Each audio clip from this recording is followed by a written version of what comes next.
This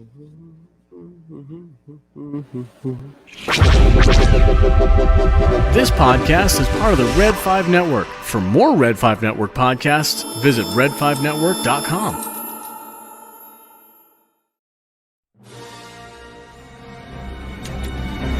Rogue One. Rogue One? There is no Rogue One. Well, there is now. Join me, and together we can rule the galaxy as father and son. Was Star Wars the one with the little wizard boy? Welcome to Rogue One Radio, your source for sweet jams and conversations about a galaxy far, far away. And now, from the remnants of Jeddah City, it's Rogue One Radio. Are you stuck up, half-witted, scruffy-looking nerf herder? All right, folks, welcome to another edition of Rogue One Radio. This is episode number, 42. Yeah, 42. And we have some special guests with us here tonight. We have Don and Brady from the Escape Pod. How you guys doing? Cheers. Doing great. Awesome. So you guys are from the Escape Pod, which is a family of the Red 5 Network. Yes. Yeah. Along with us. So why don't you tell us a little bit about your podcast? Well, first off, we like to consider ourselves a Star Wars-centric pop culture podcast. Yeah. Yeah. All right. We talk about, we're like next month, the month of May, we're doing a whole month dedicated every episode to the month of Star Wars. So we change it up. We do like our next episode, which is tomorrow, we're doing Idiocracy. We just change it up. We like to do different pop culture movies and stuff like that. So we like to switch it up. Yeah. Awesome. Yeah, we kind of switch things. We've kind of got it to the point where we're doing like 1 week we do Star Wars and then the next week we do something else, and we're kind of on a cadence in a way that we're going to be breaking it up here in a couple of weeks though. But yeah, we're kind of along the same lines. So we do have somebody in the chat with us. It is Lunar Girl. That's a friend of ours. Oh, okay, great. Welcome to the chat. Thanks for coming. Good to have you. One of our most loyal fans. Sweet. Yeah. Awesome. Good to have fans in here. So, DJ, what have you been up to this week? Oh, man. Home improvement, I guess, would be the best word to describe it. We had a situation and had to do some remodeling in the bathroom. Install a floor and new toilet and all that kind of fun stuff. And then today our new refrigerator and range came in. And so, all that fun home construction and remodeling stuff that you got to clean and, make everything look nice. But it sure wears down the body of an old guy, I'm telling you. No joke. I hear you. But other than that, reading a little bit. Still on my David Eddings series that I'm reading. Mm-hmm. I've been playing a few games here and there, mainly sports games. My daughter's boyfriend and I did a Madden season for Madden 21. Oh, that's the best. I love you. I love you for doing that. That's so great. That's awesome. So yeah, we did a fantasy draft and started plugging away at that, and we're in the same division, so that's we get to at least face each other twice a year. Oh, and I get to show them what an old school gamer can do. The 21 update for MLB came out this week, so I've been playing that a little bit. Always love it when updates come out. Just kicking back and trying to get on a new diet and exercise program and lose a little bit of weight before my vacation that I have coming up in just right at a month now, 30 days. Oh, nice. Where are you going? Nice. Universal Orlando. Oh, Yeah, awesome. Very nice. Very nice. If everything works out, on the 21st of May, expect some Star Wars friend surprises. I know a few people that live in Florida, and one of them is going to be where we're going to stop for the night, and we're supposed to get together and record some hilarity. So, Oh, that's awesome. yeah, no chickening out, Camray. You better be there. I just got a slew of pictures and videos from the Black Spire outpost there. My son-in-law's there right now. Oh, nice. Nice. So I was super jealous. Yeah. So what have you guys been up to this week?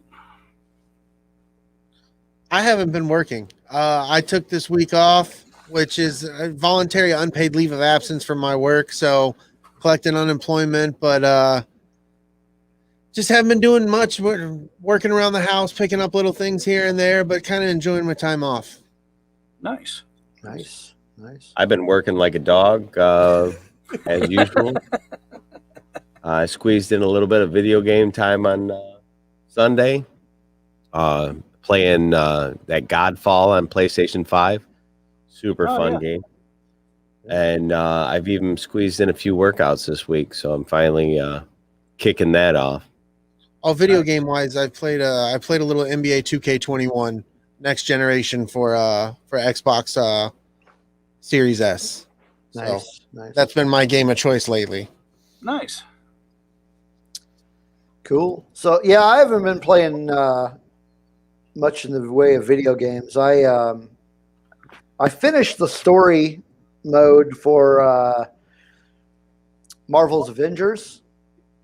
So I've been kind of fiddling around with a couple of the side quests, but most of my week I've just been reading. Man, I've been on this huge like independent comics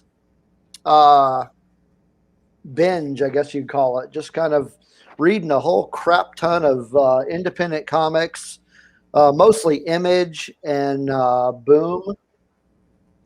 So I've got a stack of stuff that still needs to be read, but I've been doing hardly anything other than reading comic books in my free time. Dude, my stack of shame is a joke. Man, I'm like this right now. Yeah, I've got quite a few. Now there's some if you've never read it, there's this fairly new comic book called Noctera. It's put out by Image Comics. It's written by Scott Snyder. You might know that name. That one's really good, and there's a lot of really cool stuff coming out by the independent publishers lately. I mean, just a lot of really cool stuff. Other than that and work, my band started recording our next album. This past Sunday. We got in there and started laying down some guitar tracks, and which, we've been, as you know, DJ, we've been putting that off forever. That was supposed to happen. That was supposed to start back in November, but it just didn't happen. So we finally got that kicked off, and we're hoping to get something out before the end of the summer. So, but I'm not familiar. What you have a band? You say? Yeah, I have a band. We play punk rock. Nice. Awesome. That's one of my genres of choice. Yeah, you're going to listen to some here in a little bit. We do. If you've never listened to the show or seen the show before, we have a segment where we play 3 different songs throughout the course of the podcast, and it's become kind of a mainstay with the show. But yeah, the name of my band is Get Fired. Let me throw a link up here for those of you that might want to go check it out. Which one should I give them? Let's give them the Bandcamp site. Is that primarily where it's available? Is Bandcamp? Yeah. Come on. There we go. There's the website there. I actually don't think you need the www, but that's where you can find some of our two older EPs. And soon we will have another one out there. But in any case, so yeah, that's all I've been up to. We have Spencer in the chat with us. Welcome, Spencer. Thanks for coming in.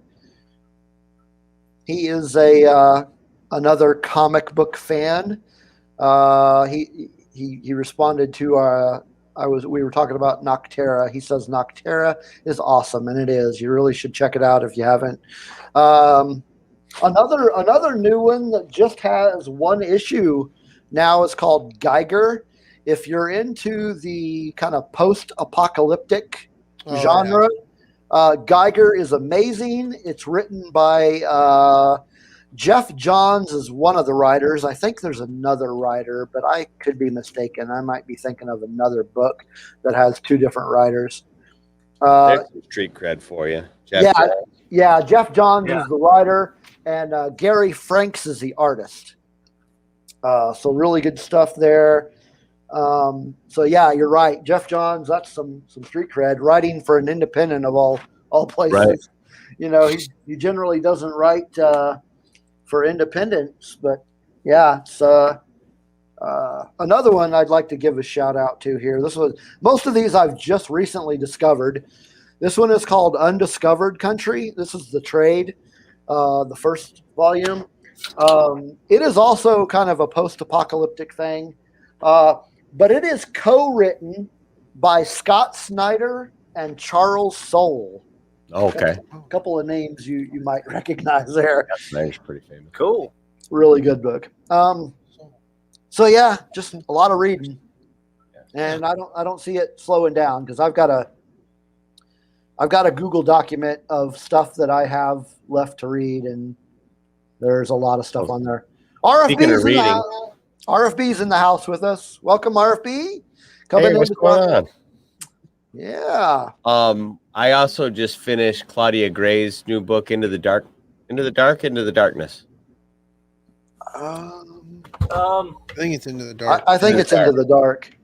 It was really good. Well, I listen to books. I don't have time to sit down and read them. Nice. I found the pacing on it a little slow. But I turned it up to like 1.3, and it sailed right by. The individual reading it is not somebody I'm familiar with, and it's not Mark Thompson. Yeah, and I think he just reads and performs slow. But I dialed it up just a little bit, and man, it clicked right along, and I snapped in, and boy, is that a good book. It is. It's a very good book. I've always been impressed with most of her writing. Good. So. Yeah, Lost Stars was an amazing book. That was just me and Brady met her a couple years back. Yeah, she's super nice. Yeah, we talked to her about Master and Apprentice. She was really cool. Fielded all our questions. She was just took the time out to really talk to us. It was really awesome. She's a really, really sweet lady. Yep. That is awesome. If we did an interview show, I'd try and get her on. I think we reached out to her publicist or somebody. Kevin Scott is who we reached out okay. to. I thought we talked to Claudia. Okay. Yeah, I'm still trying to get him on, but I don't know if that'll happen or not. We'll see. Yeah, we'll see. It's a cool pull if you can do it, though. Yeah. So cool. So today on tonight's show, we are going to be talking about tabletop role-playing games. Stuff like Dungeons and Dragons, many others out there. So we're gonna have a chat about the different types of role-playing games that there are, and are we gonna do the top 5, or are we just gonna kind of make that part of the discussion? I don't even have a top 5. I didn't even think about it. Yeah, we forgot to do the top 5, but we can just talk about some of our favorite RPGs and. Cool. We'll go that route. Just kind of make it part of the discussion. And then we do have a few things in our news segment to talk about, which we will jump onto here in a few minutes. But before we break into that, we're going to take our first musical break. So this is a song by the band Belvedere. They are from, where are they from? They are from Montreal, Canada. They have a new album coming out next month called Hindsight is the Sixth Sense. And this is a song from that upcoming album. It is called Good Grief Retreat. So here it goes, and hope you enjoy.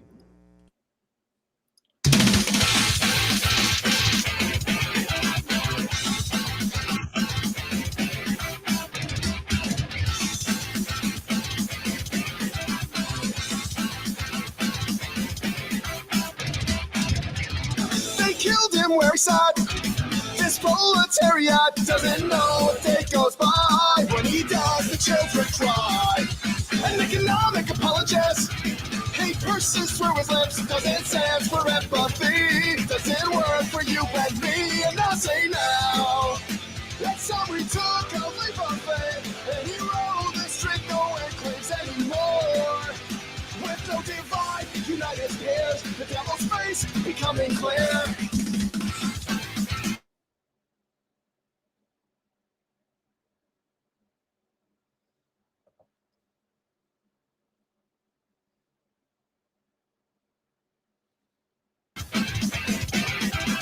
About interest till they drown.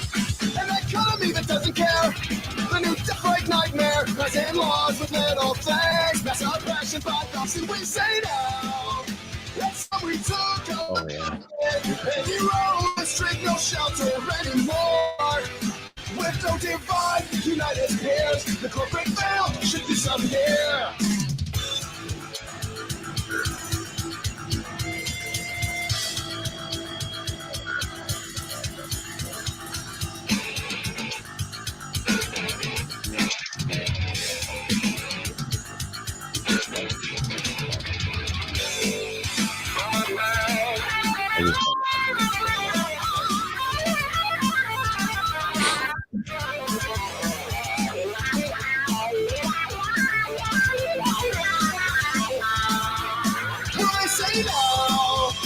It's all we bury puppeteers, and you roll these autocrats forevermore.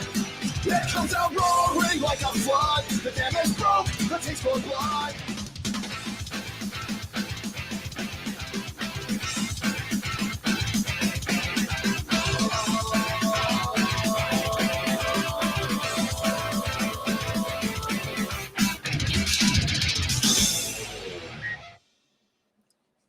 All right, that was Good Grief Retreat by Belvedere. That Nice. was the stuff. first time I've ever heard Belvedere, but I tell you, I pick up some serious Panic at the Disco vibes. A little bit, Yeah. yeah, I can Yeah. see that. Yeah. So we got some new faces here. Well, not really new faces. They've been here before. Kat is with us. Welcome, Kat. Thanks for coming in. Charles is with us. And I guess that's new that we haven't already spotted. RFB, of course. All right. So, news. Let's talk news. You want to go ahead and kick things off, DJ?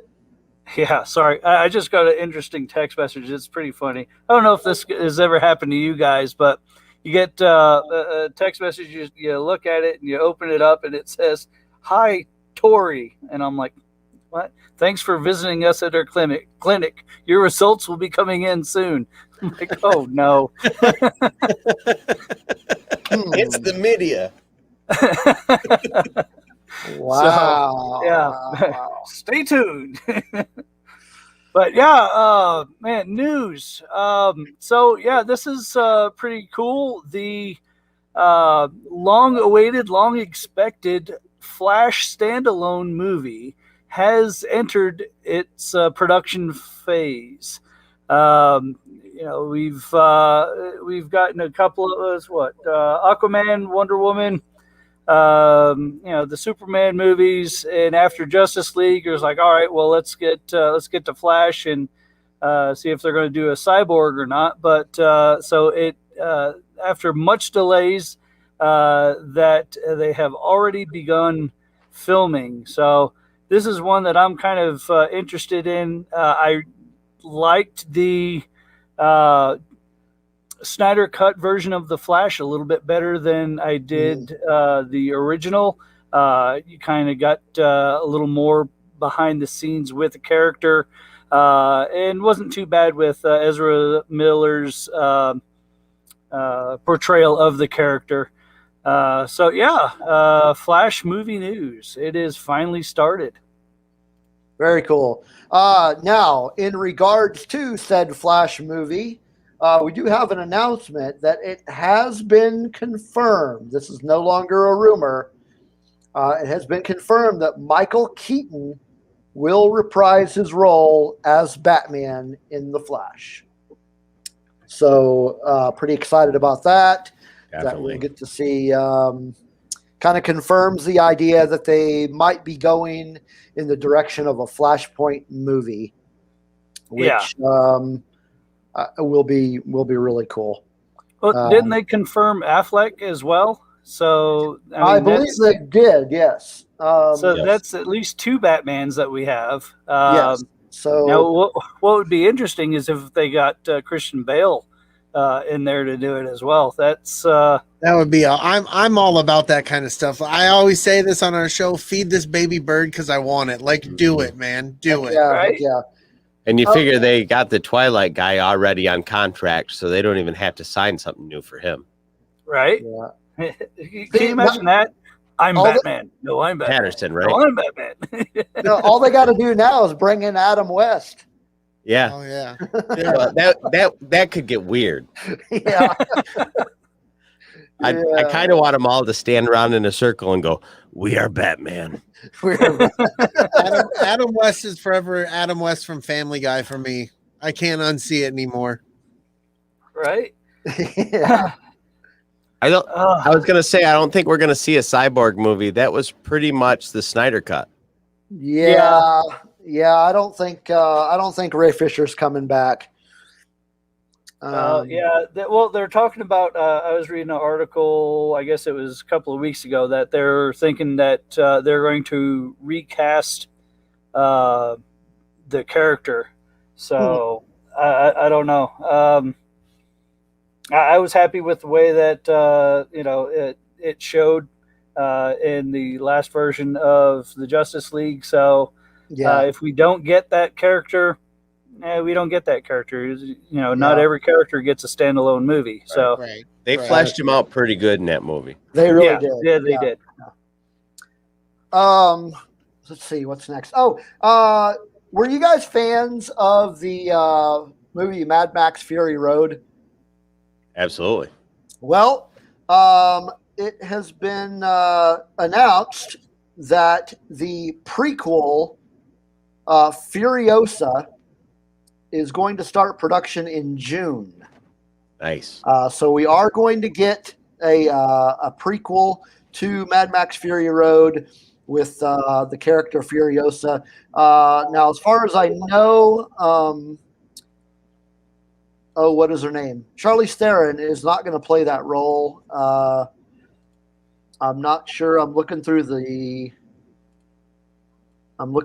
article, and it does not say who will be playing that part. Maybe we'll get some more news on that later.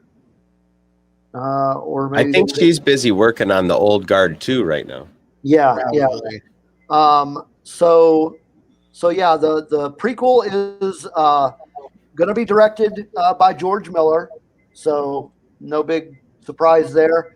Now it doesn't say in the article, but I remember reading something about another Mad Max movie. I don't think it's going to be a prequel, but it's supposed to be another movie with Max as the protagonist, and Tom Hardy is supposed to reprise his role, but I haven't gotten any hard data on that. So that's interesting. Now they're going to make a Furiosa movie, right? Right. Are they going to call it Mad Max Furiosa and then not have Mad Max in it? I think it's not going to have. I think it's just going to be called Furiosa, according to this article. Okay, so it's more like they did with the Prometheus prequel, which is Yeah. actually an alien story, but Right. it's its own entity. Right. Makes sense. Yeah. Yeah. Cool. I think we have one more piece of news, don't we? Well, I do have another piece of news, and then I just got word of another one, so I'm going to throw that in there as well, just as a bonus news. Bonus news, yes. So first, we're going to start off with one of my favorite characters is, I guess, becoming more canon. And that is the character of Dash Rendar. Oh, wow. Yeah. So we have had, him mentioned a little bit here and there. At least he was in one book as just kind of a nod to the EU before it was, or after it was scrubbed. And then the Outrider was in the big montage of ships in The Rise of Skywalker. But we have this one coming in where it's the Star Wars Insider, the Fiction Collection, Volume 1. And it's a gathering of writers, and they're doing a lot of the short stories format. And one of those is by Maya Catherine Bonoff, if I pronounce that correctly. It's called And Lebo Makes Three, and it's the main character in there is Dash Rendar. So I'm awfully excited to see that. Dash Rendar was one of my all-time favorites back in the 90s with Shadow of the Empire, which was set between Empire Strikes Back and Return of the Jedi. And he was the one that was supposed to help deliver them to Tatooine to rescue Han. So more adventures await. So yeah. That's awesome. Nice. That's going to be awesome. I'm always down for more good Star Wars content. Oh, yeah. Or Dash. That's cool. That game was great.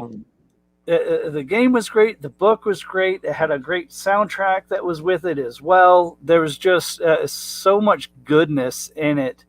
And it was a great way to bide the time until they did the re-release the original trilogy for the special editions in the theater. But it kind of picked everyone's interest back up. And so, but more Star Wars is always good Star Wars for me. Yes, agreed. Well, what else you got? So the bonus news is Emilia Clarke is reportedly joining the Marvel Universe. Okay. So yeah, with her, being Kira, and of course Game of Thrones fame, looks like that she is going to be in the Secret Invasion show that's coming out from Marvel on Disney Plus. So I'm really excited for that. I guess Samuel L. Jackson and Ben Mendelsohn are already involved in it, so that's another big name to put on that. So I'm excited for that one. Did you mention Mads Mikkelsen signed up for that too? No, I got that wrong. Olivia Colman signed up for that as well. Have you seen anything she's in? It's very familiar. She was in Broadchurch and Hot Fuzz. Okay, yeah, yep. And that series Fleabag. Nice. Which I'm trying to get Brady to watch. He hasn't seen it. I haven't seen it yet. I will eventually. I got a lot on my plate. Yeah, Hot Fuzz is one. When you of run my a podcast, all-time you learn favorites. about all the stuff you should be watching. You haven't watched. You need to rewatch. You're like, oh my god, there's so much. Now the flip side of that is Mads Mikkelsen did sign up for Indiana Jones 5 this week. Oh, nice. Yeah. Cool. Nice. What? That's all I got for news. Yeah. I mean, speaking of MCU, this Friday we've got the final episode of Falcon and Winter Soldier. Yeah. And next week's show is going to be a recap of the series. So nice. If you're into that show, definitely come check us out next week. We'll be talking the Falcon and the Winter Soldier. But this week we will be talking about tabletop RPGs. Scarif is in the house. Scarif has joined the chat. Welcome. There goes the neighborhood. Yeah. Oh no, Dad's here. Should we grab our polyhedral dice? All right. Yeah, there it is. There you go. That's the 40-year-old version of a dime bag. Yes, sir. That is true. Okay. So we're going to get started on our RPG talk after the next musical break. This next one is what I picked for number 2. The band is called Amy, Gabba, and the Almost Famous. It's a bit of a mouthful. This is from an album they put out last year called The Heart is Stupid. I don't blame that one. And this song is called Revolution. So here we go. Amy, Gabba, and the Almost Famous. Hello, queens of anarchy, yeah, not loud enough. Brothers of nihilism, it's time to call that bluff. So much mutiny, no liberty, a riot in my backyard. No time now for submission, stand up and show your scars. Whoa, I don't need your permission, apology, that's your addiction, take your religion. I won't crawl. Gotta start a revolution after all.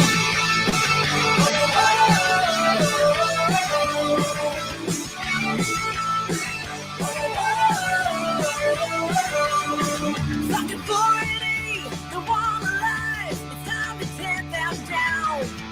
The weak will fall. God save us all. They'll never come around. You think through life, but live the dream. A beautiful disorder.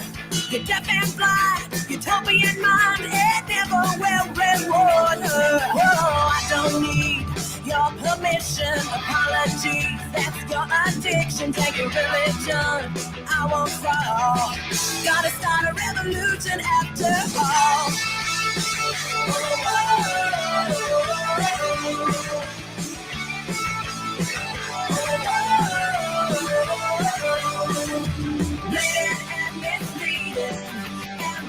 With MSC, love always succeeded. Please carry us away.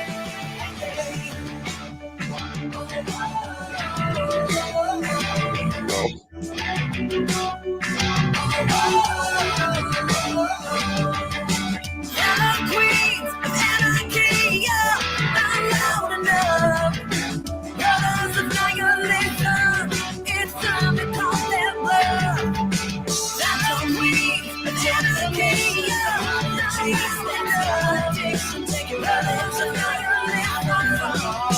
Gonna start a revolution after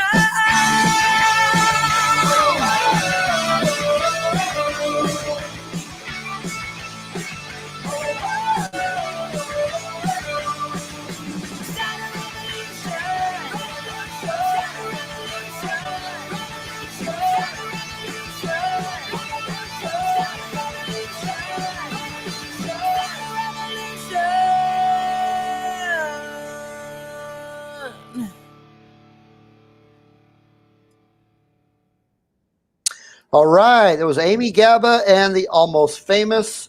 I did fail to mention where they're from. Sorry about that. They are from Toronto. Scarif was asking that. And Lizzie Hell met the refreshments was one of the comments in here from Lunar Girl. The refreshments is not a reference I hear often enough. So yeah, I see that. Toronto, Canada is where that band is from. All right, we'll have more music coming up later. But now let's jump in. Everybody grab your dice and your pencils and your energy drinks. And let's talk some RPGs. So I thought to kick things off, I would ask a question of everybody, and let's start with our guests tonight. What is the first tabletop RPG you ever played? Mine, and I don't know if this counts. I hope this does count because I was going to use this as talking points. Was the Star Wars tabletop card game back in, what was it, 95, 96? That was the first anything ever to do with tabletop or card game or RPG that I had ever played. Okay. Yeah, I kind of like Brady. The first one I ever played was before the cartoon became popular, the Pokemon card game. Mm-hmm. I used to play that with some friends. It's really blurring the lines of tabletop gaming, but yeah. But the first RPG, official game I've ever played like that is Dungeons and Dragons. Yeah, my first one was was Dungeons and Dragons as well. The original one that came in the red box. Oh wow! Now, was that the original one from the 70s, or No. was that AD&D that they did in AD&D came out in the 80s, but they kind of reformatted. If it was the red box, it was AD&D. If it was the blue box, it was regular Dungeons and Dragons. It was the red box, and I'm pretty sure it was regular Dungeons and Dragons. Okay, maybe I have them backwards. I think you might, because the red box. Let me find it. Dungeons and Dragons red box. Brady and I's first version is 5e, so we're new to this. Oh, game. nice. Yeah. We're very fresh. Yeah, it was came out in 1983, and it was called Dungeons and Dragons Basic Rules Set. Okay, yeah, so I had it backwards. So yeah, I was that was the first entry into RPGs for me. What about you, DJ? I started, I guess in 85, 86 with Advanced. Okay. And then I figured out that there were two different sets, so I checked out both of them and got a chance to check out the original from Gary Gygax from 1977. And I've been playing ever since. I've played every edition of D&D, from advanced to second to third, 3.5. I think there was a 3.7, fourth, and now I'm back into it doing the 5e. Yeah, I started off with the basic and then played a little of the AD&D, but after that I didn't pick it up again until 5th edition. Fifth edition's really pulled it together. Yeah, there were a lot of other role-playing games I played between that time, though. But D&D wasn't really on my list for a while, and a buddy of mine got me into 5e. So, yeah. Let's see. Where should we go from here, DJ? I guess we could just talk about the different types. Of course, we're already talking about D&D, which was originally published, 1974, I think. 74, 75 was the original set. Then they redid it in 77. Yeah. And then they added a few more books in 79. And then in 81 is when they really started to change it up. Yeah. And it was 5e came out in, I want to say, the mid 2010s. Somewhere around, I suppose I can look this up. Let's see. 2014 is when. So it was originally put out by Tactical Studios Rules, which is TSR. And now I believe it is still owned by Wizards of the Coast. Yes. So. A lot of people got their feet wet with Dungeons and Dragons. That's the start for a lot of people. I got a strong feeling this is going to be a gateway drug for me and Brady. Yeah. We're already talking about expanding into the Star Wars RPG. Oh, and man. then, I'm trying to nudge them into playing the new Fallout RPG. Oh yeah, Mm-hmm. I play Fallout on the PS4 quite a bit. I'm pretty obsessed with the Fallout universe.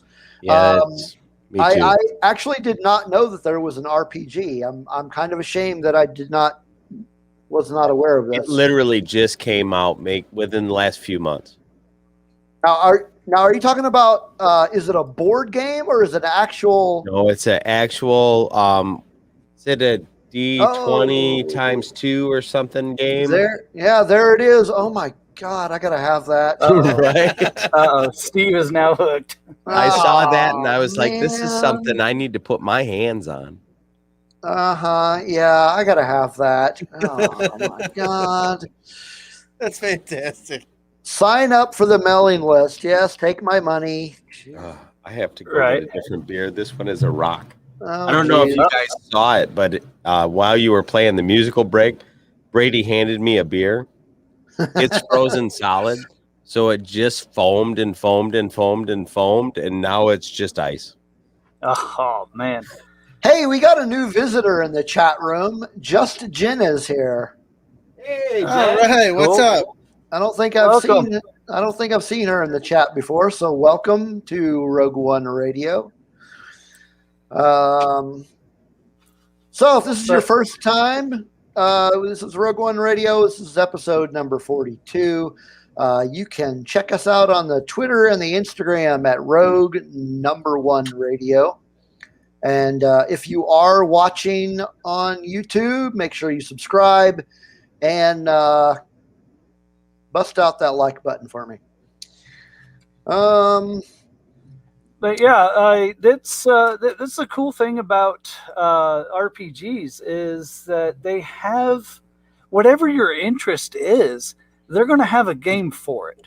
So whether it's the standard fantasy game of Dungeons and Dragons, whether it's Star Wars or some other science fiction game, they have there's multiple different ones there. If you're into the horror type, there's RPGs for that.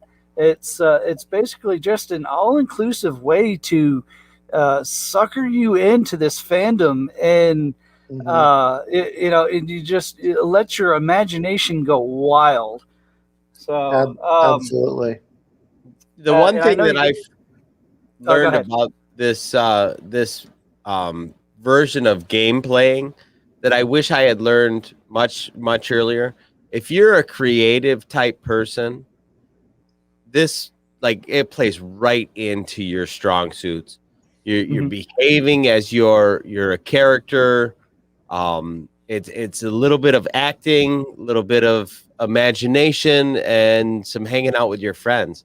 It is one of the coolest ways to play a video game I have ever experienced. And if you have the right crowd of people, and you have the people who aren't afraid to let their imagination go and just ride with it, like it's a whole experience, man. Like we played last Saturday night, and there was hooting and hollering. We play in the studio with one of the people we play, Jen, who joined us. We play with her and her husband, and there was hooting and hollering going on just through the computer. It was everything. Like, I had some experiences I've never had, and I had it playing this game, and it was fantastic.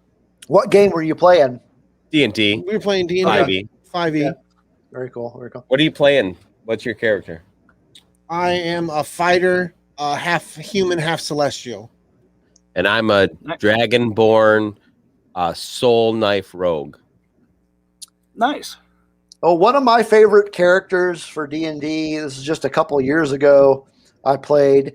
He was a dark elf monk. And the really fun thing about him is he was blind. Oh, nice. So it was really fun to mess with the GM or the DM, because you're like, so you walk in this room and you see, no, I don't. No, I don't. That reminds me of some of the stuff I've been watching on what's that app? The TikTok. There's this guy does a show with a character named Blind Adam. Okay. And he's always like, I'm gonna look this up in the tablet, and he's like, or the other guy's like, you can't see, and he's like, oh yeah. And then he like turns it around. He's like, the tablet's not on. He's like, oh man. But yeah, it was a lot of fun messing with the group on that one, and they would talk about like a color or something I like. I'm like, I don't know what that means. Oh, that's fantastic. Yeah. So I could have fun with that all day. Oh yeah, our DM would just be having fits trying to explain what purple is. Yeah. It was a lot of fun playing that character. Well, when I was growing up, we didn't have a whole lot of money, and so we had a like an Atari, but I had like 2 games for it, and really, so I was like, I got to do something to let this creativity come out. And a piece of paper, a pencil, and some dice are all you need. Yep. To play this game and to have an imagination. And it's just, I don't know. It's one of those things that just it transcends almost everything, because especially nowadays, if you can't go in the car and without my kids having their phones, and as soon as they get seated in the car, their thumbs are just going and going and going and texting and watching videos, and I'm like, read a book, expand your your imagination. It doesn't have to be spelled out for you. Show some sort of creative license. And they just really they really couldn't get into it.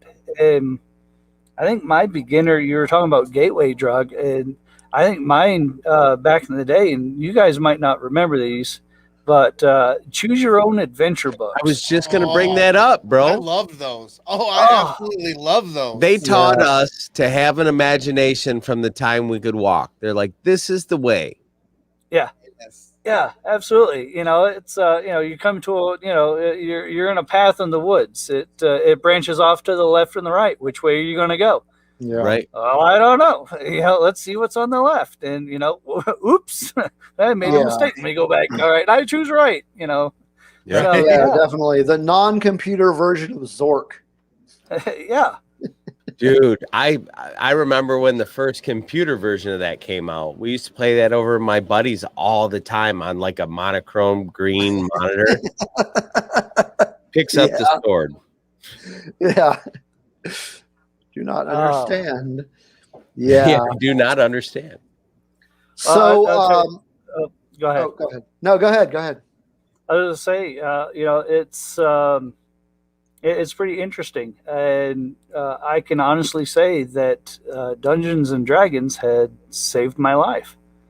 Nice. That's awesome. And how that happened was we were at a friend's house because we played twice a week. We played on Tuesday nights, and then we played on either a Friday or a Saturday night on the weekend. And so we were at my friend's house, and we were playing, and we were taking a break, and we heard that, hey, a band is going to go, play down the road. And we should take a break and go check it out. And we talked about it. We already had tickets if we wanted because we knew the door guy that was going to be there. And, it's like, you know what? No, let's just stay here. Let's finish. We're almost to the crucial part of this campaign. Let's just stay and play and keep playing. So we decided, all right, yeah, fine, not a problem. We'll just stay here. And then due to a pyrotechnic gone wrong, the place caught fire, and a lot of people perished that night. Was that like a White Snake show? Yes, it was. Dude, I remember that. I remember that too. Holy crap. That's crazy. I was about 4 blocks away from that. Wow. And we decided, you know what, we're just going to stick here and we're just going to continue to play. And and so we didn't go to the show because I was a concert junkie. I'd go to every concert that I could, and just something didn't feel right about that night. And it's like, a lot of people died in that. Wait, was that White Snake or was that Great White? No, Great White. Great White. Yeah. Okay. Now, totally I know which one you're talking about now. Then, yeah, that was messed up. Where was that? Is that Cleveland or something? Providence, Rhode Island. Was that in Rhode Island? Yeah. Yep. Wow, dude. Yeah, it's pretty crazy. And it's just something told me, it's like, no, let's just stay and finish. And they agreed, and we finished playing, and then about that time, that's when we started hearing all the sirens and everything, and tried to figure out what was going on. And because I would have been front row center for that thing, and I probably wouldn't have made it. So, but yeah. That's amazing. Wow. So, other than Dungeons and Dragons, what are some of your other favorite tabletop role-playing games? Or maybe not necessarily your favorite, but like some that you've played a lot of.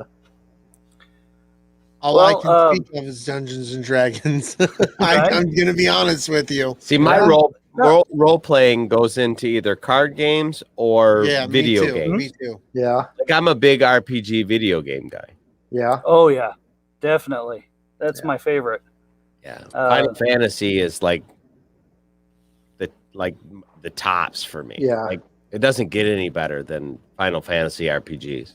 And I'll be 100% honest with you. Like growing up, I was always into sports, and then when it came to video games, I always wanted to play sport video games. And looking back at it now, I wish I'd have gave Dungeons and Dragons a chance because I had the imagination to do it, and I always just looked at it as that nerd, that geek thing, and I didn't want to paint myself into that because you're always already, especially when we were growing up, you're awkward, and I always already felt awkward. I didn't need to have that quote unquote stigma attached to me. So I turned 39 this year, and I just started playing this for the last year, and I regret for years and years and years snubbing my nose at it, being like, no, I'm not a geek. I'm not that nerd. I'm not going to do that because it is truly a blast to play.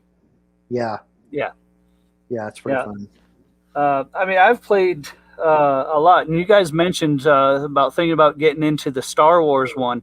The Star Wars one came out, I believe the first one came out in 87 to around 2000, and it was won by West End Games. Yeah. And it was really cool. It was a D6 system rather than a D20 system. So basically everything you had was D6s.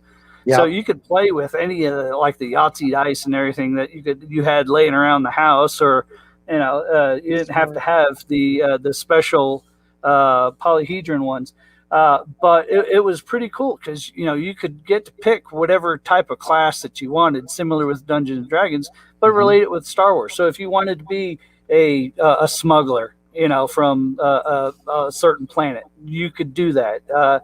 If you wanted to be a Jedi, you could, but the rules were very tempered, so you couldn't become extremely powerful unless you've been playing for a long time. But yeah, whatever if you wanted to be a droid, thief on a starfreighter, you could do that. It's nothing would hold you back. And then Wizards of the Coast bought it. And I believe that went, let me double check. 2000. 2000 to 2010. And they had a lot, they put all the Dungeons and Dragons might that they had behind their Star Wars one. They changed up the rules. They turned it over to a D20 system. Yeah.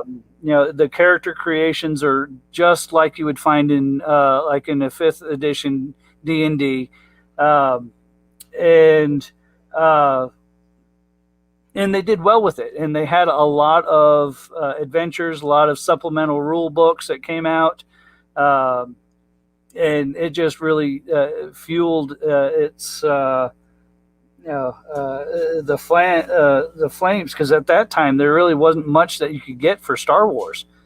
Right. So this was about the only way that you could get it. So it was pretty cool. Then they let the license relapse, and there was a downturn in RPGs. Even Dungeons and Dragons wasn't doing very well.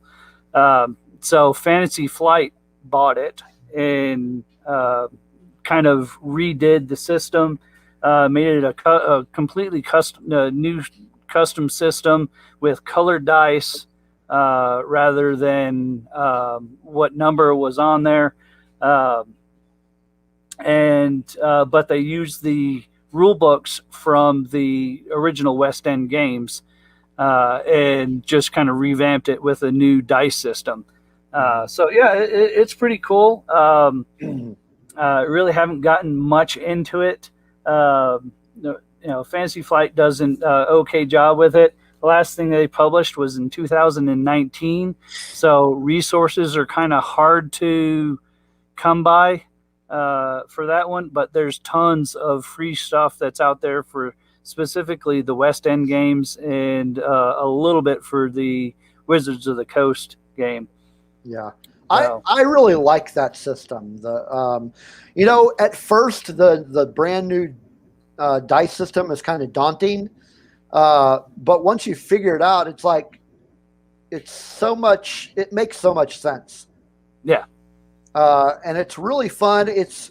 I gotta say the Fantasy Flight version of Star Wars is much more story and narrative based, and not as much dice rolling as D20 standard D20 games. But yeah, that's right up our alley. Yeah, I think that would be in our wheelhouse. Yeah. The Fantasy Flight is really cool, and it's split up into kind of there's like 3 different games, but they're all compatible with each other. It's just based on like what type of campaign you want to run. You've got Edge of the Empire, which was the first one to come out, and that is for campaigns where you want to play like smugglers, bounty hunters, pirates, criminal types. Yeah.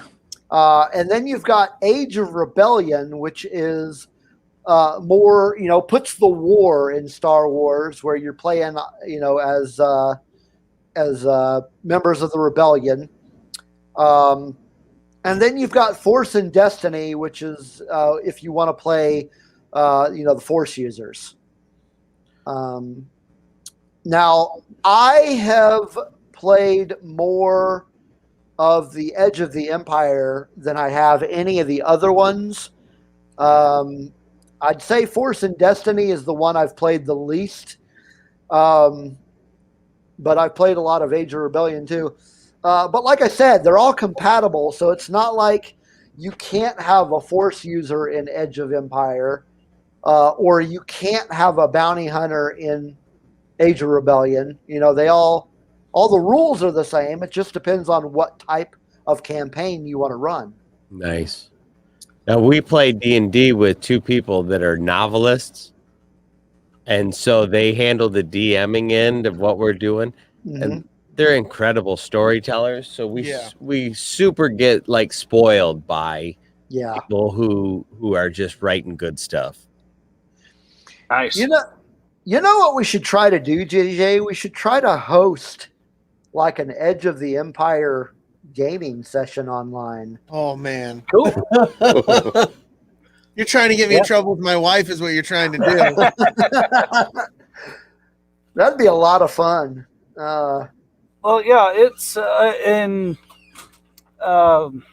would say it's our live gaming has really taken a hit over the last year.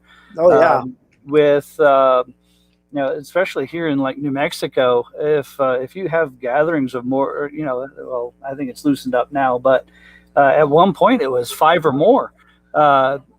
Your neighbors could call, the cops and say, hey, they got a group of people over here, and then come out and give you citations and stuff. Right. So we switched over from that, and we would meet at either the library or we could a coffee shop or something. But now that's not, we just switched over to Discord, and there's bots and everything on there that will do the rolling for you. So you just type in, hey, I want to roll, 4d20. Here's my bonuses. Just type it in, and it rolls for you and gives you your, whatever total that you have. So, right. So I had heard people play on Discord, but being kind of more or less a novice in Discord, I don't even know how that would work. Yeah, it's it's you could use audio chat to talk. Okay. And and then you use the dice bots to roll, and it's basically like you were sitting around a table, for like a Zoom meeting, and yeah. Even before that's Discord, basically how we that. do ours.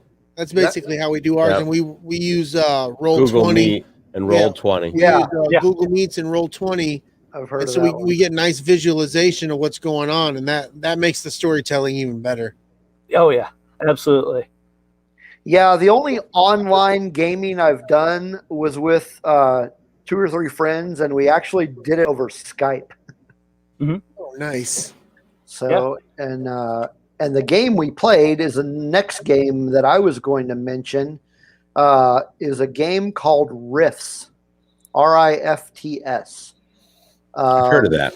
It is, if you haven't figured it out by now, my favorite genre is probably post-apocalyptic as far as fiction goes, and Rifts is a post-apocalyptic game. It kind of mixes the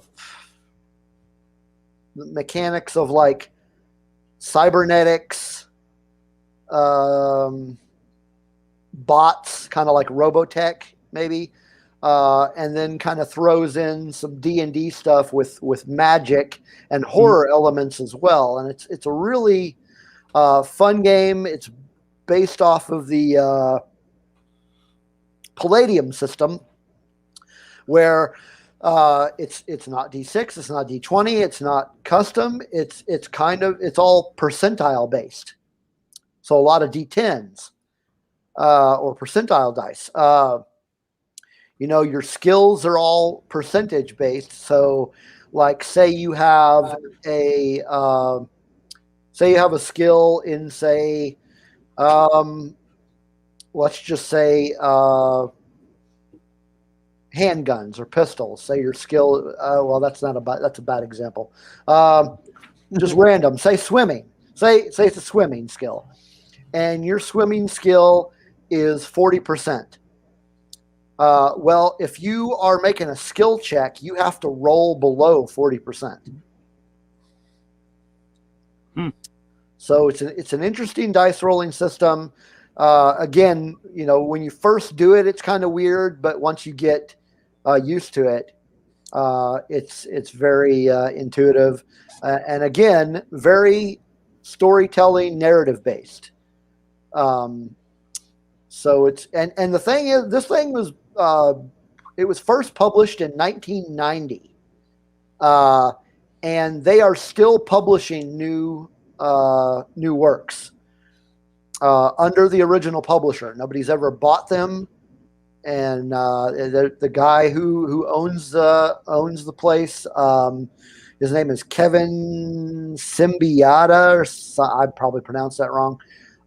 Still putting out new books, and it's kind of a cult hit, I guess, if you want to call it that. We've got a couple more in the chat room. Jess is with us.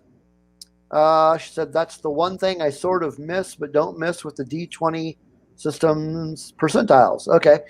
And then we also have the Science Fictionary with us tonight. Hey, guys. How you doing? Chat. We've got a good packed house tonight. But yeah, that's a good one if you're into that genre. To play that, and it's really easy to learn, the percentile system. But again, like I was saying about the Star Wars one, it's very narrative based. So not as much roll. Well, you could have some GMs that like to make you roll for everything, but it's generally not something that you have to depend on, because there's a lot of storytelling going on in there. So if you check that out sometime, it's definitely a cool game to check out. Another one is Cyberpunk. You guys ever played that one? I did some reading about Cyberpunk. That seems to be a pretty a great game that they got set up there. Yeah, they put that video game out last year after years and years of delaying it. But it's based on an old game. It came out first in the late 80s, 1988. It was published by R. Talsorian Games. I don't know if they do anything else, but that's kind of set in a dystopian future. If you've read any of the Cyberpunk stuff, or if you've seen, if you've read any of the William Gibson stuff, or if you've seen the movie Johnny Mnemonic, it's kind of that sort of environment. So corporations rule. There really isn't a whole lot of government. Corporations basically are the government. Then you've got, you mod yourself with various cybernetics. So a very, very interesting game. I played that one back in the early 90s a lot. And haven't really played it in the last decade or so, because nobody's really into it. But I really like that game. Nice. So Lunar Girl just said, my 17-year-old loves it. I'm assuming you're talking about Cyberpunk, or you're talking about something else. Yeah, there was a lot of people that were saying that was a fantastic game online, but they were also saying that they lack community for it right now. Yeah, there's just not a whole lot of people playing it. And now I own a PDF version, because trying to find a hardcover of it is damn near impossible, unless you want to spend, a couple $100 or so, of the original rule book. But okay, so she was talking about Cyberpunk. So just finding people that have even heard of it, for one, is the video game. Well, yeah, there's a video game, but I'm talking about the RPG. But yeah, that's a fun one too. What else you got? What other games do you want to talk about? Oh man, well, there's a lot of them out there. I cut my science fiction teeth RPG wise on a game called Traveler. That was pretty interesting. that was probably one of the few not Wizards of the Coast or TSR games that I played. But yeah, it's basically just set in space. You can get ships. You could travel different galaxies. That was pretty cool to see. There was a secret agent one that was called Top Secret that TSR did. I was pretty big into that one as well. I was going to mention one. I don't know if you guys have ever played this type. This was big, I guess, in the 90s. But they were they called Muds, Mushes, Moos. They were electronic. They were like video games, except for it was all text based. So a lot of them were set either on Lord of the Rings or something like that. And you read a little caption. You're at center square. There's a fountain. You can go north, south, west, east, up or down, and you could go. You type it in, go west, and so it would move you over to another square, and then you read that description. And there was all sorts of people that used to play those. They were written in C++ just to show my nerddom here, which was I guess the second language that I learned to program on, and it was really fun. You could make your own world. I've seen all sorts of different ones from either like David Eddings' books had a community that was based off of it, or any other Lord of the Rings or Conan or however whatever you wanted to do. The system was just basically if you want to attack a bunny that's in your path, you could do it. And then it would show up in attack rolls. So you would have, your hit points versus, the troll's hit points. And, you do you could do spells, you could do whatever. And each turn, whatever your attack would, if it was successful, would take, points off.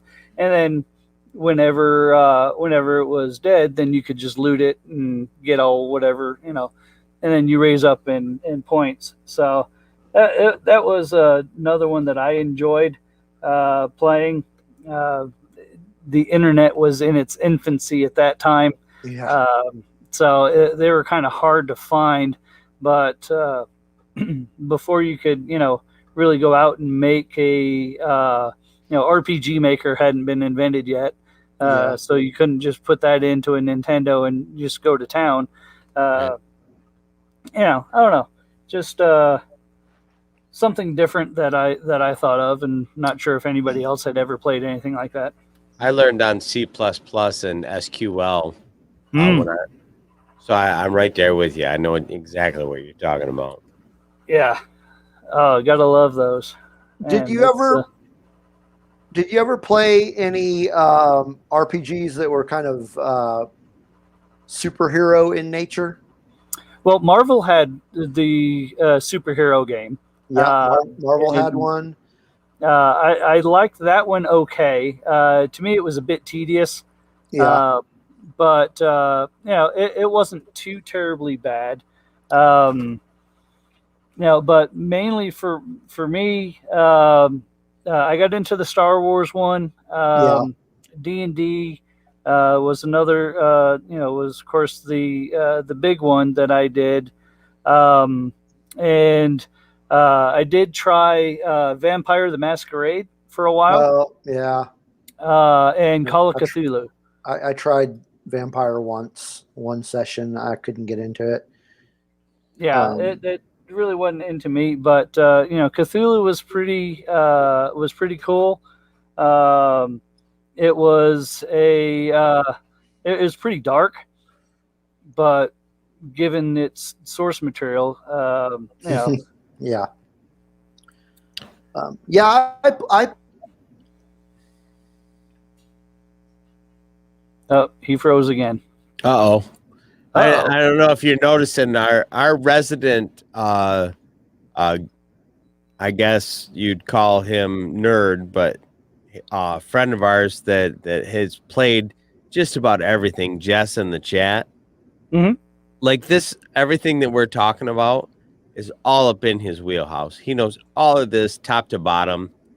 Like I said, he's one of our novelist friends.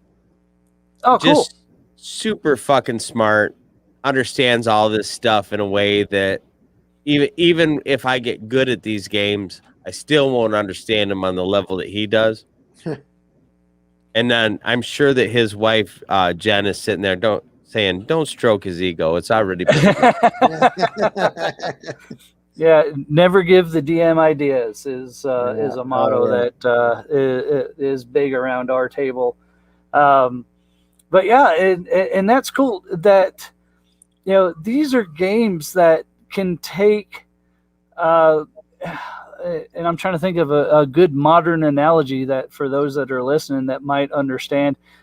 Take Jumanji, the movie, and that's basically what a D&D session can be like. You can have that, the smart person or the actress or the sports person, and have them all come together and share this common thing. And it's all about that hook. Once they get into it and have that little nibble, that little piece of D&D crack, then they're gonna come back for more.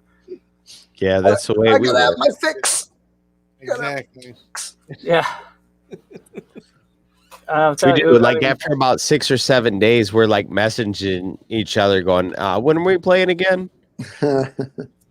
So we're doing a campaign that we're in the Dragonborn lands, the homelands for the Dragonborn, and one of our characters is a Dragonborn, and he's going to battle with the main leader that's there now, and so it's kind of interesting.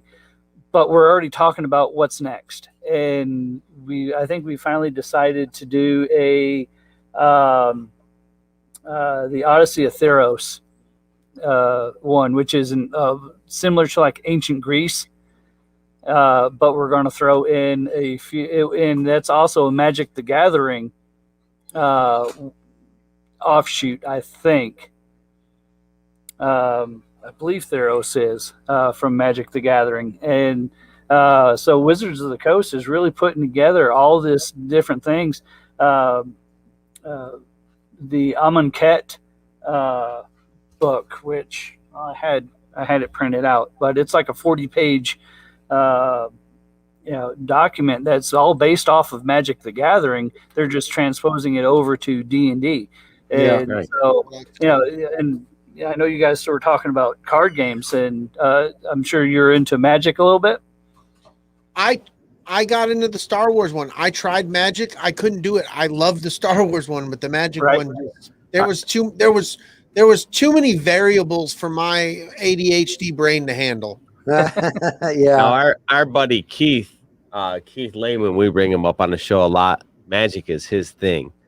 Like we watch his show, he tells us all about it. We're like, I don't know what you're talking about. Me and Joey like to play Munchkin. Oh, that's another one. That's a fun little card game. Yeah. We've got probably 3 or 4 different versions of that one. That's pretty fun. But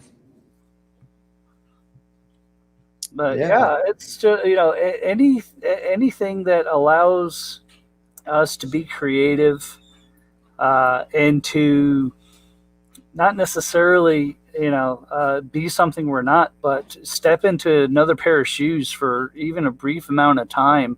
Escape real life. Yes. Yeah. To do things that maybe you've only thought about doing, and and that's the beauty part of this game or these games is, your imagination is your limit. Hey, hey, I want to, try to pole vault across this moat to get to this fairy princess that's on the other side. And all right, make a roll. Go for it. We'll give it a shot. So I've told my wife and some of my friends for years, the best kind of games are the kind of games where I get to set down who I am for long enough to disappear into who somebody else is. Mm-hmm. Whether that's something that I'm in control of the narrative or something that, somebody's laid out the narrative for me. Either way, the idea that I can set down the who I had to be all day and pick up something somebody else is for a while and just not worry about all the garbage that a human being has to worry about in their day. Absolutely. It's so freeing. It seems like something that to some people would be an encumbrance. Like, I don't want to do that. Like, it just lets go of all the things that, we get tired of carrying around. Yeah. Yeah. All right, so here's a question for you guys. And I know you said you've been playing for, a year or so on 5th edition? Yes. And you said what characters that you play. If you could play anything else, now that you've been playing and have a little more experience, what would you get? What class or type would you want to play? I'd want to play the rogue. I just think the rogue gets to be sneaky and gets sneaky options, and I'm not a sneaky person, so that would be fun to be the sneaky person. Well, as Brady kind of brings up, I like playing the rogue. I know I like playing the rogue because I've done it on multiple RPG video games. Mm-hmm. I knew before I picked that's the thing I have the most fun playing. I do also enjoy playing something in the realm of like a paladin, something that has the ability to not only deal a ridiculous amount of damage, but to protect the other members of the party. I kind of enjoy that. I guess you'd call it a front man role that the paladin gets to play. Yeah, the tank. Yeah. Yeah, absolutely. One of my characters that I have going right now, he's actually on a break as we go through the Dragonlands, but is a paladin. And for anybody that's listened to this show and or Star Wars and beyond, knows that I'm a big dark side guy. I love the Emperor. He's my favorite Star Wars character. I'm absolutely in love with the ideology of the Sith, and that's just something that I really enjoy. So when I had a chance to make this character, who did I go with? I went with a paladin. It's the anti something that I normally go with, and of course, he does have his weaknesses. But does that hinder your decision making? Knowing you have to think differently? No, it actually allows me to make decisions a lot differently than I normally would. Because as you said, the way you step back from who you are to something that you want to be. So, I'm in tune with this character. So I start to think, well, this is what I would, if I was this person, this is what I would do. Yeah, that's what people are missing. You do that. You just lose yourself in that character for that moment. And you're like, and then next thing you know, you got your buddy sitting there looking. He's like, "Holy, you went in." You're like, "Yeah, man, I was in a place. I was in a place." Inspiration point for you. Exactly.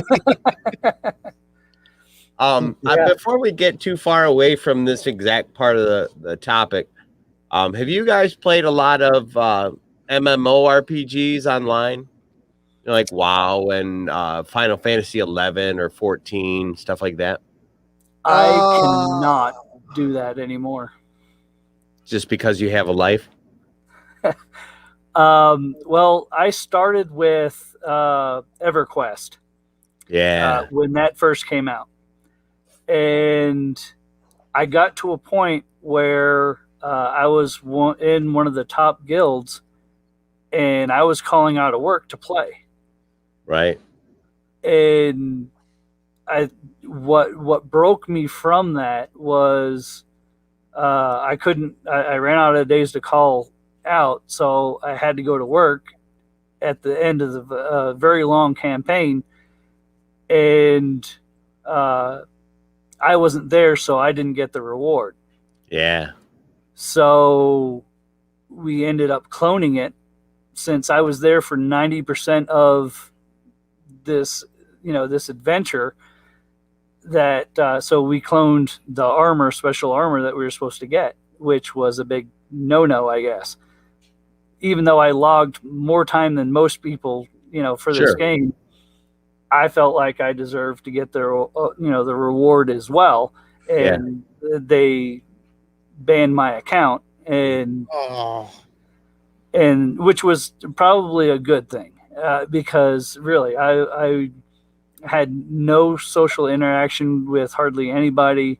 I was, getting in trouble at work because I was always wanting to play. Just really was not in a good place. I loved it. It was a lot of fun, but at that time I just didn't have. I was hooked. It was. Yeah. I actually mattered for like one of the few times that at least I thought in my life. People on this game were depending on me to be there and to help out, and so yeah, account got banned, and after that I said, you know what, I'm not even going to pick up another one, and I haven't. I really haven't gotten into them since that time. I had very much the same experience. I played Final Fantasy 11 for about 3 or 4 years. Mm-hmm. I got into the mid level 80s range, and like you say, you get into a few. In Final Fantasy they called them link shells, not guilds. But the idea that you were above or among the tops in those shells, you were expected to be there for things and do things. And I had slipped into a place where I was putting that at a premium above time with my wife and children. Mm. And ultimately that kind of behavior led to, among some other things, me getting a divorce from my wife. We later reconciled and got remarried. Like, there is a happy ending to that. But that idea of sitting there dumping that kind of time into RPGs is just not a thing that the average human being can do without fucking up their real life. Yeah. I mean, the closest that I've ever come to that type of game experience is Fallout 76. Oh yeah, that'll do it. But even that is not nearly as I would say time sucking as something like World of Warcraft or any of those other ones would be, because you can get off at any time. It's not Fallout 76 is pot, and games like WoW and EverQuest, that's heroin. That's your crack. Like, you're in. You are in. Yeah. So, but what's funny about 76 is I like running into other people from time to time, but generally, as far as video games go, I'm kind of a narrative-based gamer, so I just want to play the story. I just want to play the story and get through that, and then. But yeah, running into other characters from time to time was kind of cool, and doing a couple of quests with them is all fine. But I just want to finish the story. Yeah, I like to play solo now. Yeah. It's crazy how life and experience evolve our gaming habits. Yeah. I still play video games all the time. Whether it's Battlefield or Battlefront 2 or Squadrons or whatever sports game is out, or even it's like the Final Fantasy VII remake, and I also have 8, 9, 10, 10-2, I have 15, I think, is the one that I have on the Xbox. But yeah, it's just, I used to be able to play, say Final Fantasy VII. I don't know how many 100 hours almost to get to the end of that game. And now I just don't have that kind of time. Right. And I mean, I would love to be able to sit down and replay some of those, classic games, but I get into it and it's like, all right, well, 30 minutes later, you're like, oh man, well, I got to go do this. I got to do some adulting stuff. And well, it's like you said, you got 6 kids. Yeah. Yeah. That's busy on its own. Yeah. Yep. I got 5, so I understand. Yeah. Like there's a lot of stuff that I do for the podcast where Brady's like, hey man, thanks for doing that. And I'm like, well, I know you don't got time to do it. Like my youngest is 18. He's getting ready to go into the service in August. Like I have my folks living at home, but beyond that, like I'm not super fucking busy. Yeah. Like I can get some stuff done, in between the cracks. So Brady's like, thanks for doing that. And I'm like, because I go from the one graduating this year to a second grader. Like I've got the whole gambit there. So what I've got is I've got 3 kids. One is 23 and has 2 kids of her own. Mm-hmm. So she got married and started her family young. So I've got her, and then the youngest is 15 and a half. Oh, okay. So not nearly as big a span as yours, but yeah. So we've just got the 3 or the 2 living with us now, and of course the grandkids are over quite often too, as they should be. They should be. Yeah, my wife's always saying, "Let's have grandkids," and I'm like, "No, it's not." Not yet. Not yet. They're fun. My daughter's 21, so she's always like, "When am I getting grandkids?" And I'm like, "Stop fucking saying that." Yeah. So one of them is, oh my gosh, how old is he? He's 3.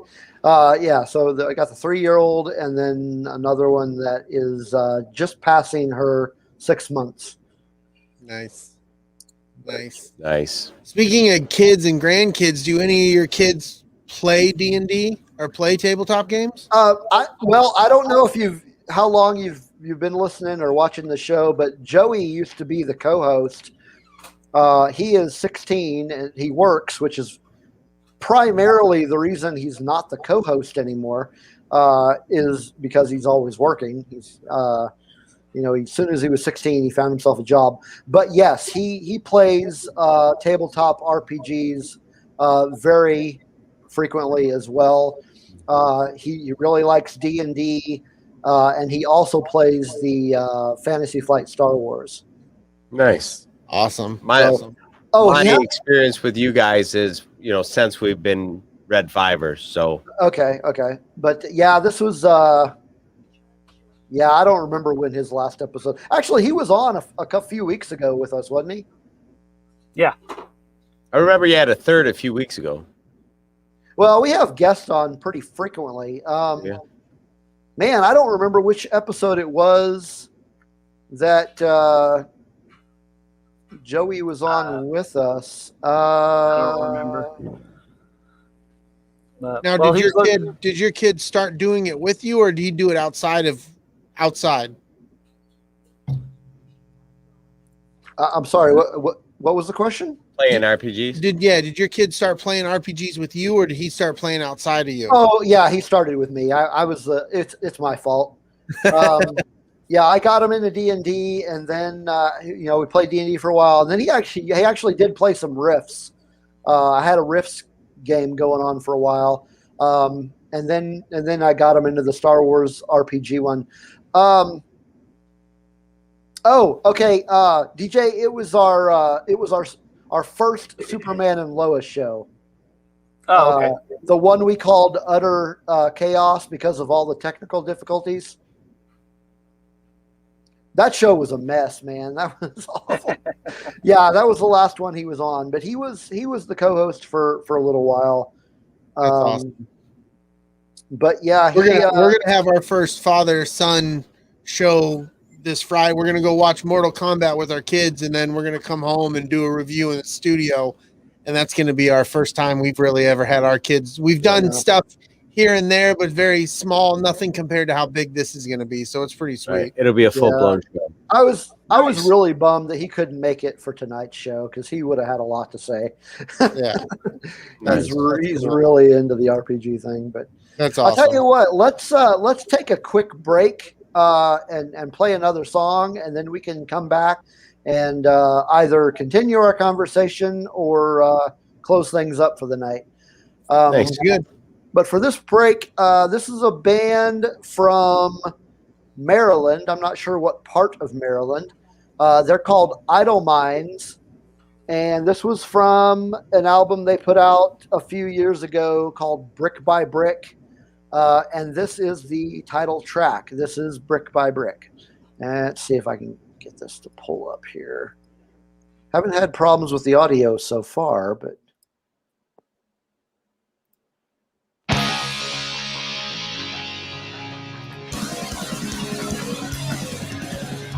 Watching the city fall apart, brick by brick, the fires burn our sweat dead. They were led, anger turns to resentment, and the people destroy their own, with nowhere to call their own. With nowhere to call their own. Nowhere that they call their own. Nowhere that they call their own. Nowhere that they call their own. So confusion everywhere. The city in despair, soldiers forming in the square. Extreme warfare, anger turns to resentment, and the people destroy their own, with nowhere to call their own. With nowhere to call their own. Nowhere that they call their own. Nowhere that they call their own. Nowhere that they call their own.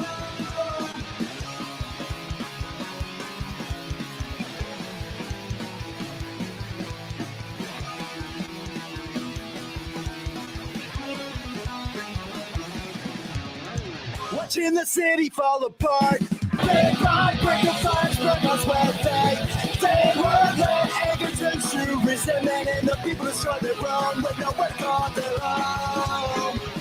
With nowhere to call their own. Nowhere that they call their own. Nowhere that they call their own. Nowhere that they call their own.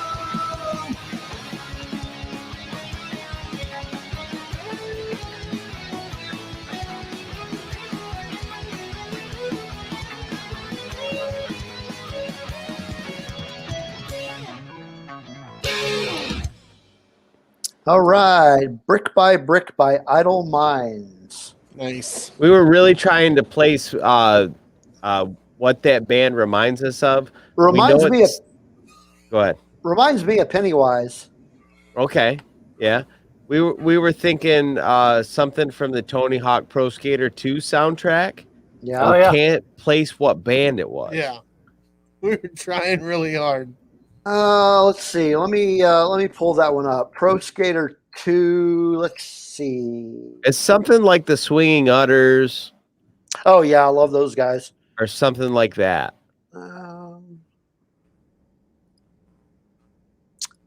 Let's see. Let's type in soundtrack because apparently. Okay, what do we got here? Maybe Bad Religion. Oh yeah, yeah, it does sound a little bit like Bad Religion. Maybe that's what I'm thinking of. Yeah, Swinging Utters was on that soundtrack, as was Bad Religion. Lagwagon was on there as well. Maybe Millencolin? Yeah, maybe. Yeah. They remind me, it reminds me of Pennywise. But probably, I don't know. I listen to a lot of Pennywise, so. Yeah, Lunar Girl says. Less whiny Green Day. Yeah. What's that? Lunar Girl says Early Offspring. Yeah, I can see that too. Yeah. I was saying it's a less whiny Green Day. Yeah. Yeah. Green Day does get a bit whiny. I've never been a huge fan of. I'm going to see them this summer, actually, believe it or not. They're playing at our local pro baseball field. Oh wow, yeah. I Nice. have seen them once. Me and my wife went shortly after we got married. Actually, went down to Dallas and saw them. I don't know. I'm not really a huge fan of Green Day, but One of the few bands I haven't seen. yeah, I was going to see them in Chicago about 8 years ago, and I ended up when me and my wife were separated, like I brought up earlier. I was going to go see with a friend of mine, and then she was like, "Well, you want to go to Vegas?" And I'm like, I do. And so I let my friend give the tickets to somebody else, and me and her skirted off to Vegas instead. nice. Nice. So do you guys live in the Chicago area? No, we live in a town called Jackson, Michigan. Okay. Which is really about 45 to 55 minutes west of Detroit. Oh, okay. Okay. So we're about 3.5 hours out of Chicago. Yeah, my sister-in-law lives in Muskegon, Michigan. Oh, okay. Okay, Yep. yeah. Nice town. But my dad actually was born and raised in the Chicago area, so I spend a lot of summers there. Nice. It's I haven't been back since Celebration. Okay, we went to Celebration we were at last time. Celebration. Yep, that was awesome. Yep. Lucky. Oh, freeze frame. I have yet to attend a celebration. It's amazing, bro. It was my first con experience, and it was the greatest. Like, it opened up a door into a world. Yeah, I went to Celebration. Oh my Chicago. god! Yeah. Yep. In fact, me and Brady. Go ahead. Oh, go ahead. Me and Brady are going to Chicago next month. We're going to go with some friends, and we're going to hang out and party and hopefully meet up with Ro and have a drink. Yeah. It'll be a good time. Yeah, Celebration in July. Chicago was actually my first con experience as well. So it was pretty amazing. I'm hoping to go to Scarif Con. Yeah, we'll be there. This I think. summer, but I don't know what's going on with the band's scheduling. We might actually be on the road during that time, so I don't know. We're trying to get it scheduled for June, but it's looking like it may end up being July instead. So we're going to be out on a road trip. Well, if you come up Michigan way, let us know, and we'll try and come see you guys. Oh, for sure. Yeah, we definitely want to do a show in. I definitely want to do a show in Chicago. I know some people that can get us booked up there. I don't actually know anybody in Michigan that can book us up there. But yeah, I know some people in Chicago we can get some shows with. So for the time being, that might be the closest we'll come to Michigan. Yeah. So. All right, so I had some fun talking about tabletop RPGs, and it was fun getting to meet and talk with you guys finally. And thanks for having us on. Yeah, thank you for having us on. Yeah, it was a blast. We had a packed house in the chat room and a packed house here at the here inside the podcast here. It was great, a lot of fun. We'll have to do this again sometime. Definitely. So yeah, you ever want us on your show, just let us know. Yeah, absolutely. Yeah, next time at our house for sure. Yeah, and hey, if you guys want to do that Star Wars RPG on Discord, man, we'll have to make some plans for that. Get some people together and play some Star Wars. I can just hear my wife now. So now you're playing a Star Wars D&D, really? If it's on Discord, though, we won't have to like meet up in the studio and do all true. that. That's true. Yeah. You bunch of be nerds. Oh no, she already she sings the D&D song when I go play. So like, I get it from my wife. Yeah. Nobody can give it to me worse. Yeah, my wife said, you can do something else nerdy. This is why I sleep at different times than you. Yeah. Fun stuff. It's great having you guys on. Although I got to tell you that the Della Snooch name just I keep seeing it, And it just it keeps reminding me of the time that I met Jason Mewes.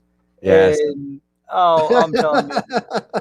Oh, this What a is one of guy. the biggest Kevin Smith fans I know. So I actually gave him that name just kind of screwing around, and it's kind of stuck ever since we've been in the studio. So that's kind of where its genesis began, was Kevin Smith and Jason Mewes. We've got pictures of me and Brady hanging out outside the Quick Stop. Oh, nice. Dogma is actually one of my favorite movies. Oh, love that movie. Yeah. Love that movie. It's definitely on my list for sure. Yeah, we're going to do a show about that eventually. We've got it on the list of shows. You got to bring me on that one. I saw that thing.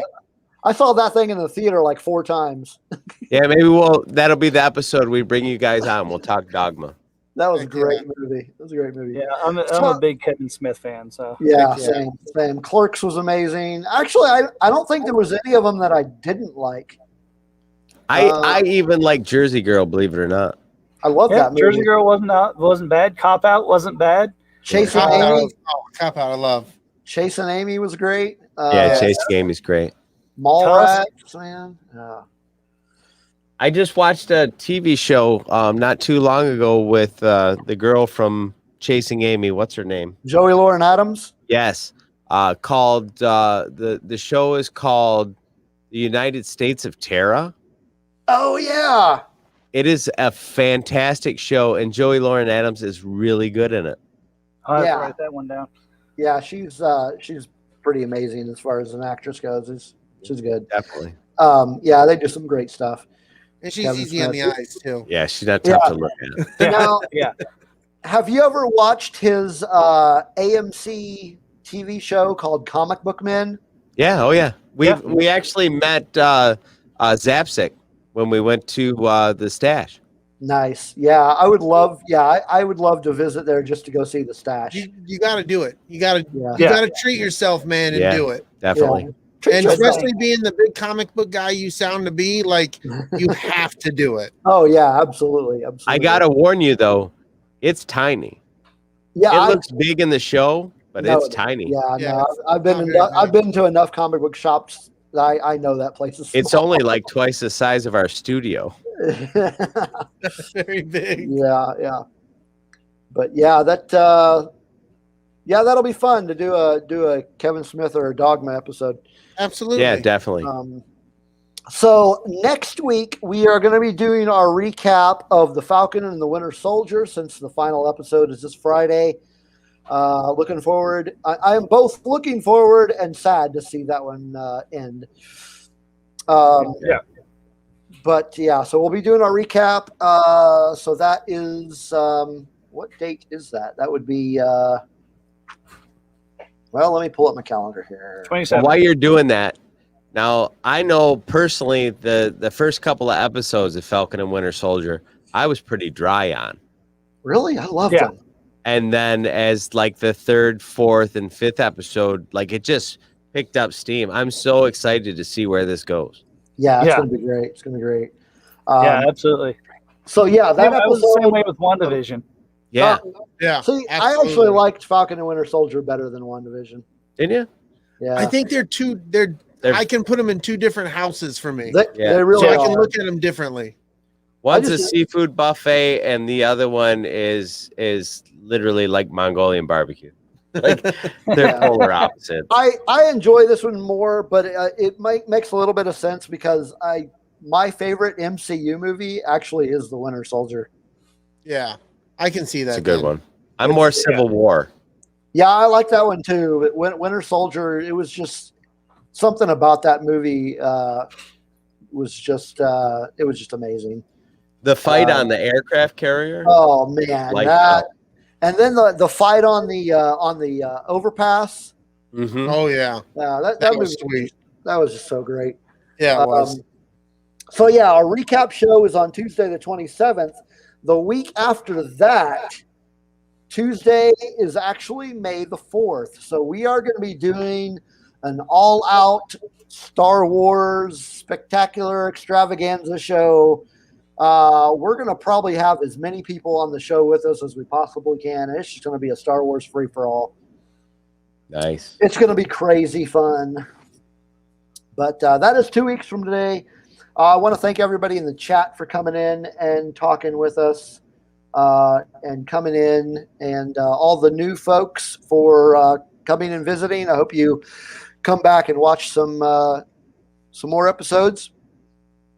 As I said earlier, you can visit us on Twitter and Instagram at Rogue1 Radio, and then make sure you subscribe and punch that like button for us. And then, I think that's it. Did you have any closing remarks, DJ? I think you pretty much summed it up for everybody. Cool. Well, again, thank you guys for coming on the show. It was good to have you and good to talk to you. Fun to talk about RPGs. And we look forward to talking to you guys again. Yeah, thanks for having us. Thanks, guys. Man. We really appreciate it. Yeah. Cool. All right. Well, thanks for tuning in, folks, and we'll see you next week. Deuces.